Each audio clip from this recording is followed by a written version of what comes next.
मेरे साथ शीतल जी, मैं शीतल जी इसलिए आपसे वो कर रहा हूं कि दो मेरे साथ, एक मेरे साथ आज वकील साहब भी हैं। मैंने उनसे आग्रह किया था वसीम साहब से कि जरा आप भी इसके वकालत वाले, लेकिन उससे पहले लार्जर पॉलिटिकल क्वेश्चन। शीतल जी, मेरे हिसाब से यह वोट चोरी नहीं रह गया है, ये तो लोकतंत्र की हत्या हुई है।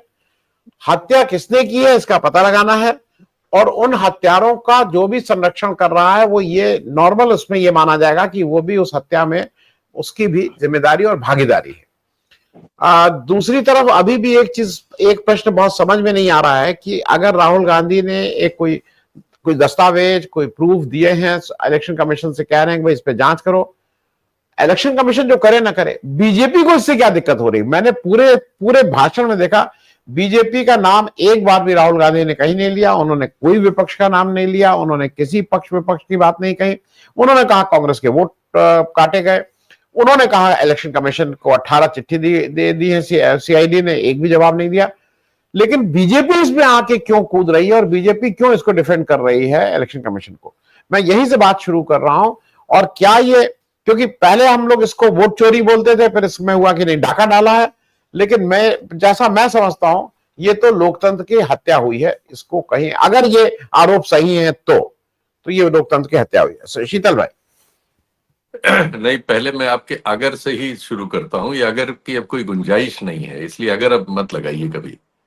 सीधी सी बात है, 23 के चुनाव में जिस सीट की आपने अभी बात की, वहां के चुनाव अधिकारी ने बीएलओ की शिकायत पर प्राथमिक जांच करके ये पाया कि 6000 से ज्यादा वोट जो है गलत तरीके से वोटर लिस्ट में एकाएक वहां से निकाले गए।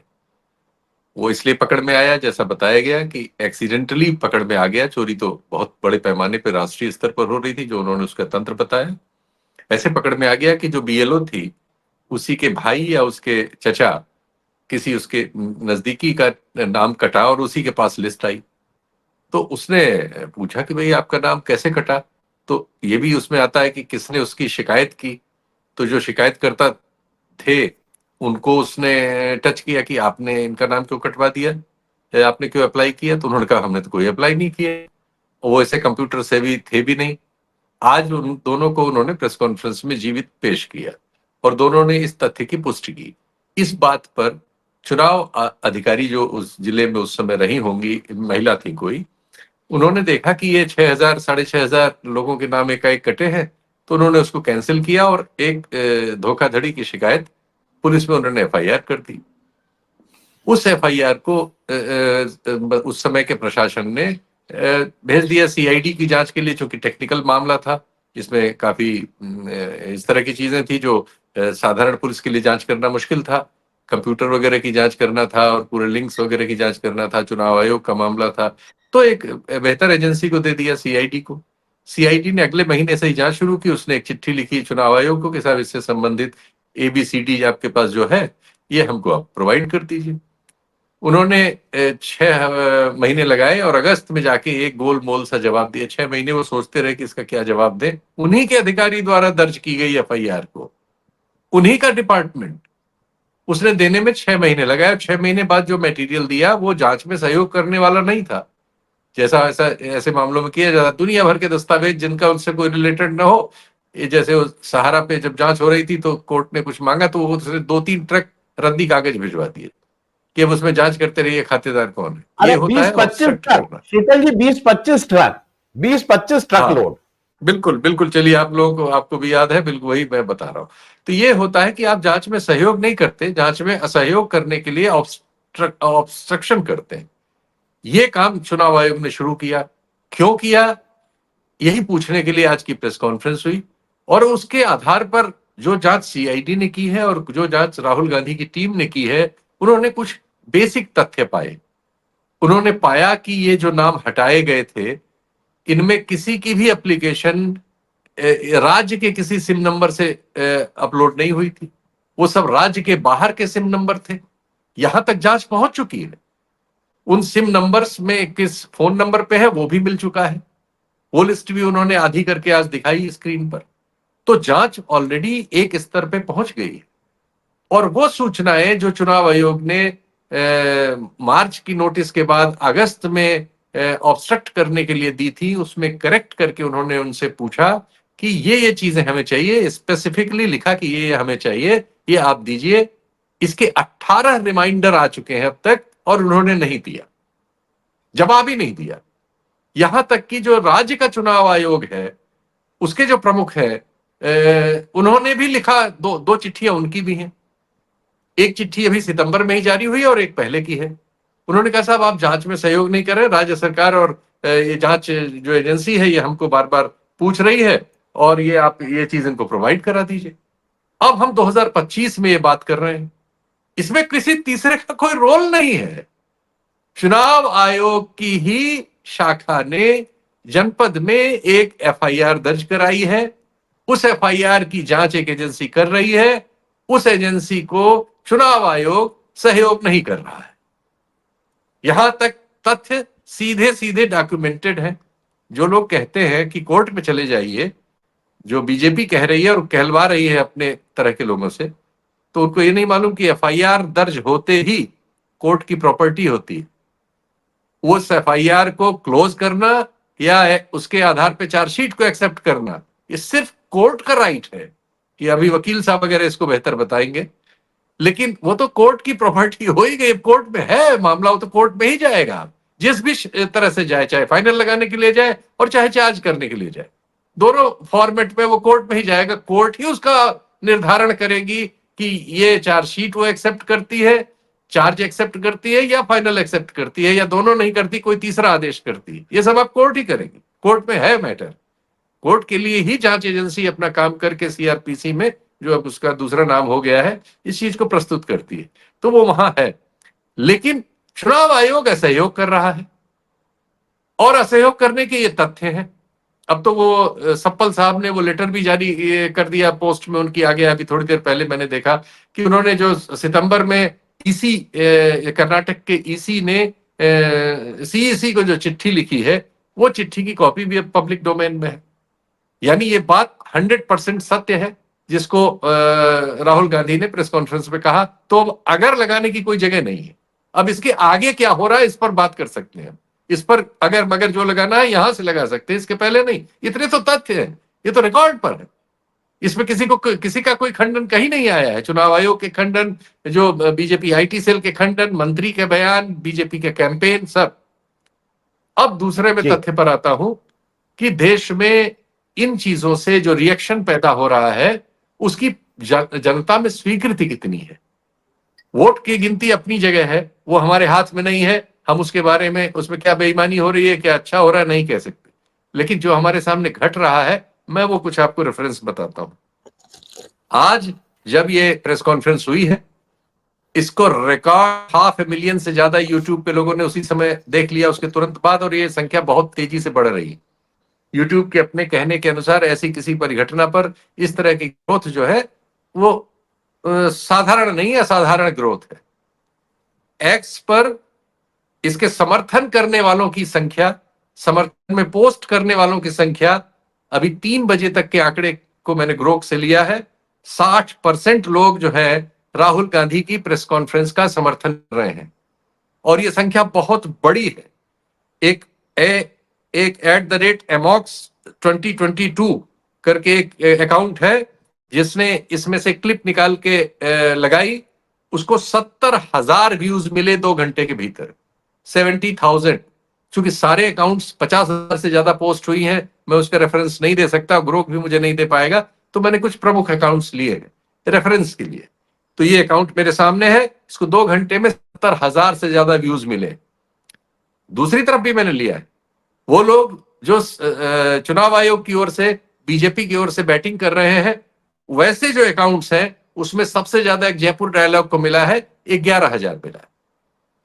तो जो पब्लिक ओपिनियन है, एक प्लेटफॉर्म पे मैं आपको बता रहा हूं कि एक्स पर जो ट्विटर था, उस पर जो मतलब राहुल गांधी की प्रेस कॉन्फ्रेंस का अफर्मेटिव सेक्शन दिखाते हुए एक पोस्ट, जो शीट पोस्ट है, उसको 2 घंटे में 70,000 व्यूज है, और जो उसका काउंटर करने वाली पोस्ट जो सबसे बड़ी है, उसको 11,000 कुछ व्यूज है। ये बता रहा है कि लोगों में इस चीज को लेकर वो सभी लोग जो संवेदनशील हैं देश के लोकतंत्र के संदर्भ में, या इस तरह की किसी गड़बड़ी के मामले में या जो भी सरकारी नीतियां हैं उनके बारे में सवाल करते हैं, उनके भीतर इस तरह की हलचल हो रही है, ये एक उसका एक संकेत है। कुछ प्रश्नवाचक और तटस्थ लोग भी हैं, उनके भी करीब 2.25 लाख व्यूज वाले कई हैं, जैसे राजदीप सरदेसाई, जिन्होंने तथ्य रख दिए। चुनाव आयोग ने ये कहा, राहुल गांधी ने ये कहा, ये फैक्ट्स हैं, जैसे मैं रखने की कोशिश कर रहा हूं। जिन्होंने ये काम किया उनके 2 घंटे में 1,70,000 व्यूज उस पे है। तो यानी फैक्चुअल चीजों को भी देखने के लिए एक बहुत बड़ी जमात मौजूद है, जो अपने फैसले बाद में करती है। इस तरह से हम दूसरे फेसबुक पे आपको बताएं, फेसबुक पर दोपहर 2 बजे तक 2.8 मिलियन इंटरेक्शंस हो गए थे, जो भारतीय राष्ट्रीय कांग्रेस का पेज है। 2.8 मिलियन यानी 28 लाख लोगों ने, मैं फिर बता दूं कि मैंने सारे अकाउंट नहीं लिए हैं, ले भी नहीं सकता क्योंकि उनकी संख्या हजारों और लाखों में है। मैंने उन अकाउंट्स को लिया है जो मेरे हिसाब से प्रमुख है। तो मैं एक अकाउंट के बारे में बता रहा हूं। कांग्रेस की रीजनल बहुत से अकाउंट्स हैं, इनके सोशल मीडिया इन्फ्लुएंसर्स के, इनके सपोर्टर्स के बहुत सारे अकाउंट हैं, वो मैं नहीं ले रहा हूं, मैंने मेन अकाउंट ले लिया है। तो इसमें जो भारतीय राष्ट्रीय कांग्रेस का पेज है, उसने इस प्रेस कॉन्फ्रेंस के बाद के 2 घंटे 2.5 घंटे में 2.8 मिलियन इंटरेक्शन, शेयर और कमेंट के रूप में इसमें किए। राहुल गांधी का जो निजी पेज है 7.7 मिलियन फॉलोअर्स वाला, जो मोदी जी का 1/6 या 8, मोदी जी का जो अकाउंट है वो बहुत बड़ा है, लेकिन उसमें एक वीडियो साझा किया और वोट चोरी फैक्ट्री के नाम से उसमें वो लगाया था। इसको भी 2 मिलियन से ज्यादा लोगों ने इस पे देखा है। तो इस तरह से मैं इसमें आलोचना वाले भी हैं, आलोचना वाले जो बीजेपी के पेज या अन्य जगहों पे किया गया है, उनमें से किसी की संख्या इसमें मिलियन पे नहीं पहुंची है वो भी, उनकी भी उपस्थिति है, सब जगह है वो, और वो भी काफी बड़ी मात्रा में काउंटर करने की कोशिश कर रहे हैं। लेकिन ये फर्क नजर आ रहा है लोगों में प्रतिक्रिया का। जैसा मैंने कहा कि हम चुनाव आयोग नहीं है ना हम प्राइवी हैं कि किसी चुनाव की गणना के आधार पर कह सके, लेकिन हम ये सोशल मीडिया पर जो मैं कह रहा हूं इसे कोई भी जाके एनालाइज कर सकता है उन प्लेटफॉर्म्स पे, और इसके आगे की चीज उसके पास होगी, चूंकि मेरे पास 2 बजे तक की चीज है। इसी तरह से हमने YouTube पे देखा, ये जो है, जो लाइव हो रही थी न्यूज इवेंट, ये शुरू में ही 1 लाख से ज्यादा पार कर चुकी थी, और इसके बाद ये अभी तो शायद लास्ट में जब मैंने 4 बजे करीब देखा है तो शायद 6 लाख पार कर चुकी थी यूट्यूब पे। मेन अकाउंट राहुल गांधी के नाम से जो मेन अकाउंट है उस पर ये 6 लाख से ज्यादा थी और मिलियन की ओर बढ़ गई थी। और ये उम्मीद है कि शाम को जो टीवी चैनलों वगैरह पे इस पे चाहे जिस नेचर से बहस की जाए, ये चीज वहां जाएगी। एक आकलन ग्रोक से मैंने पूछा कि आपका क्या है, तो उसका कहना है कि इस पर वो लोग जो सोशल मीडिया पे रहते हैं उनके बीच भारी उत्कंठा है इस प्रेस कॉन्फ्रेंस को लेकर, और बहुत बड़ी तादाद में लोगों ने अपने रिएक्शंस इसमें दिए हैं। तो इंस्टाग्राम पर भी कुछ है, लेकिन उसके बहुत डिटेल में इंस्टाग्राम पे बहुत योग्य नहीं हूं, टेक्नोलॉजी का, नए बच्चे ज्यादा इन चीजों को जानते हैं, लेकिन उसमें भी है कि एल्गोरिदम के बावजूद बहुत ज्यादा फ्लो था नौजवानों का। और ये चूंकि ये भी कर देते हैं कि उम्र wise, sex wise, region wise भी बता देते हैं। इनका कहना है कि महाराष्ट्र और उत्तर प्रदेश में के अकाउंट्स जो हैं वो इन मामलों में दूसरों से ज्यादा सक्रिय मिले। 2 राज्यों का भी उल्लेख है इसमें, महाराष्ट्र और उत्तर प्रदेश का। और लेकिन जो ये जो आपका ये है इंस्टाग्राम, इस पर चूंकि नौजवान ज्यादा है, इस पर भी भारी सक्रियता हमें देखने को मिल रही है। ये सब कहने का मेरा मकसद ये है कि देखिए, हम लोग बहुत बार बहुत सारे नतीजों से कुछ नतीजे निकाल लेते हैं और समाज में एक धारणा हम भी उसको आगे बढ़ा देते हैं कि इसमें कुछ हो नहीं सकता, या इस देश में कुछ नहीं हो सकता, या हमारे लोग ये नहीं, हमें बहुत सारी नकारात्मक चीजें हम लिए रहते हैं, अपने लोगों के बारे में अविश्वास होता है। ऐसा नहीं है, ये तथ्य ये बता रहे हैं कि लोगों में इन सवालों पर भारी बेचैनी है, और लोगों में इस बारे में राहुल गांधी के आरोपों के पक्ष में तुलनात्मक रूप में बहुत ज्यादा घनत्व डाइवर्ट होता हमें मिल रहा है। ऐसा इसलिए भी हो रहा है मैंने इसी से ग्रोक से ही पूछा कि ऐसा क्यों हो रहा है, राहुल गांधी इतने बड़े नेता नहीं है, तमाम उसमें जो आता है उसके हिसाब से तो उनकी रेटिंग अभी मोदी जी से बहुत पीछे है।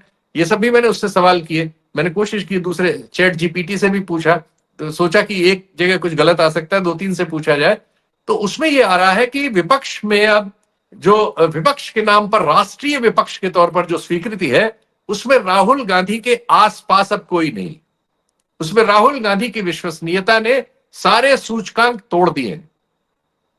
तो ये सब संकेत ये बता रहे हैं कि इस देश में, देश के मस्तिष्क में आप कह सकते हैं, क्योंकि हमारा एक छोटा मिडिल क्लास है 30-40 करोड़ लोगों का, क्योंकि बहुत बड़ी आबादी तो बहुत डिप्राइव्ड है, सूचनाओं से भी डिप्राइव्ड है, साधनों से भी डिप्राइव्ड है, शिक्षा से भी डिप्राइव्ड है, स्वास्थ्य से भी डिप्राइव्ड है। तो उन पर हम उनकी आलोचना करने का हमें कोई हक नहीं बनता, क्योंकि हम उनके साथ न्याय नहीं कर पाए हैं, वो कठिनाइयों में है लोग। लेकिन वो सारे लोग जिनके पास तुलनात्मक रूप में उनसे कम कठिनाइयां हैं और जो सोशल मीडिया वगैरह से सूचनाओं को गैदर कर लेते हैं, जो टेलीविजन और अखबारों और जो भी संचार के माध्यम जो सरकार ने और इस पार्टी ने और तमाम अन्य लोगों ने कब्जा करके इस एक काम से लगा दिए हैं, उनके अलावा एक बहुत बड़े समाज में ये सब संकेत हमारे सामने आ रहे हैं कि इस सवाल ने भारी हलचल पैदा की है। देखते हैं कि आने वाले दिनों में कैसे अनफोल्ड होगा, राजनीतिक दल या खुद कांग्रेस या राहुल गांधी कैसे इस चीज को आगे बढ़ाने का काम करते हैं और कैसे पब्लिक उस समय रिएक्ट करती है, ये हम उस समय बताएंगे। लेकिन आज की स्थिति हमारे सामने ये थी, मुझे लगा कि आपसे शेयर करूं।